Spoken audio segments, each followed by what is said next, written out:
میں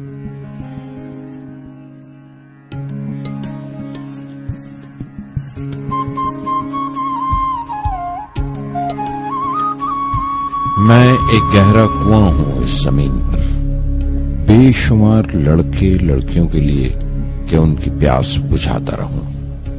اس کی بے پناہ رحمت اسی طرح ذرے ذرے پر برستی ہے جیسے کنواں سب کی پیاس بجھاتا ہے۔ اتنی سی کہانی ہے میری، زین العابدین اور عاشی اماں کے بیٹے کی کہانی، اس لڑکے کی کہانی جو اخباریں بیچ کر اپنے بھائی کی مدد کرتا تھا، اس شاگرد کی کہانی جس کی پرورش شیو سبرمنی آئیر اور ایادورائی سولومن نے کی، اس ودیارتھی کی کہانی جسے پنڈلے ماسٹر نے تعلیم دی، ایم جی کے مینن اور پروفیسر سارا بھائی نے انجینئر کی پہچان دی، جو ناکامیوں اور مشکلوں میں پل کر سائنسدان بنا، اور اس رہنما کی کہانی جس کے ساتھ چلنے والے بے شمار قابل اور ہنرمند لوگوں کی ٹیم تھی۔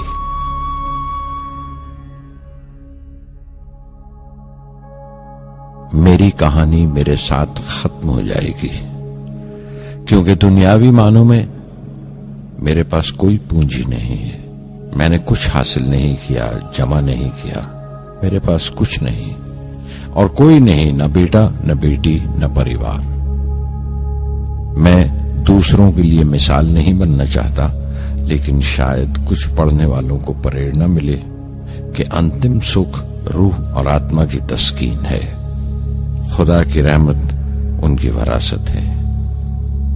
میرے پردادا اول، میرے دادا پکیر اور میرے والد زین العابدین کا خاندانی سلسلہ عبدالکلام پر ختم ہو جائے گا، لیکن خدا کی رحمت کبھی ختم نہیں ہوگی، کیونکہ وہ امر ہے، لافانی ہے۔